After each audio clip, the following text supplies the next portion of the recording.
Salut, c'est Thunder Geek. Salut, c'est Maximus. On ressort de Logan et on vous dit ce qu'on a pensé en 5 points.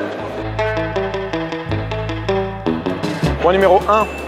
Les thématiques, c'est incroyable, c'est une des rares fois où j'ai vu un film de X-Men au cinéma. James Mangold a complètement compris l'essence des personnages, l'essence de la BD, ce qu'elle représente au niveau du fascisme et du racisme. Il l'a actualisé, l'a modernisé. Bref, c'est du pur génie pour moi. Alors effectivement, le film est extrêmement riche en thèmes. C'est vraiment plaisant d'avoir ça dans un film de super-héros.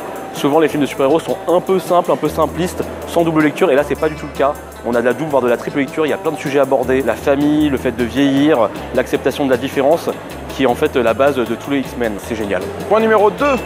La violence. La Fox, après le succès de Deadpool, a enfin compris que des films de super-héros avaient besoin d'être violents. Et ça tombe bien, la violence est intrinsèque au personnage de Logan, alias Wolverine. Ici, tous les coups donnés, on les ressent, c'est puissant et c'est fort.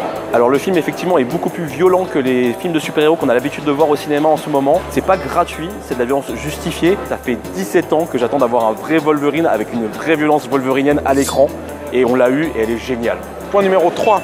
La réalisation. On retrouve James Mangold qui avait déjà réalisé Wolverine 2 et là on sent qu'il est vraiment plus investi, il a eu plus de liberté artistique, sa patte se libère enfin, il a pu écrire le scénario et ça se ressent. Bravo à James Mangold pour sa réalisation absolument sublime. On est très loin des films de production, des films de studio.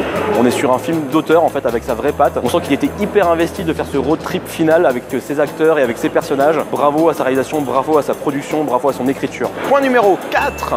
Les acteurs et personnages. Il y en a deux qui ressortent de l'eau. C'est d'abord Patrick Stewart qui reprend une dernière fois le rôle du professeur Xavier. Magistral, impérial, drôle, émouvant. Patrick Stewart est absolument excellent comme grand acteur shakespearien qu'il est. Et surtout, il y a la petite nouvelle, Daphne Keane, qui joue la petite mutante que Logan doit protéger. Super bien castée, on sent la fureur dans son regard quand elle se bat et il y a des scènes vraiment très puissantes avec cet enfant. Mon coup de cœur, c'est la petite fille Daphne Keane, une vraie révélation.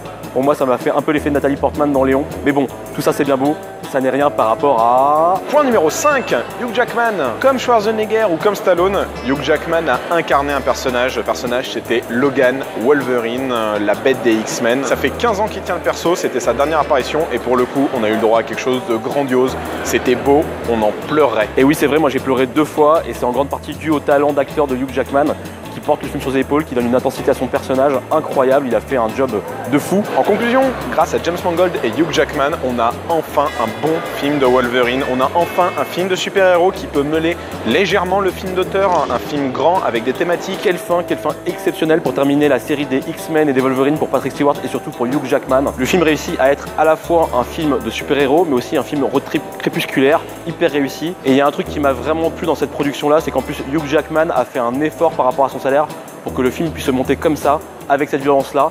Et rien que pour ça, ça mérite le respect éternel. J'ai ri, j'ai pleuré, c'est un grand film. Bref, pour moi, la note qui va avec va être très grande. 8,5 sur 10. 8,5 sur 10. Foncez le voir, c'est vraiment un très bon film. You still have time.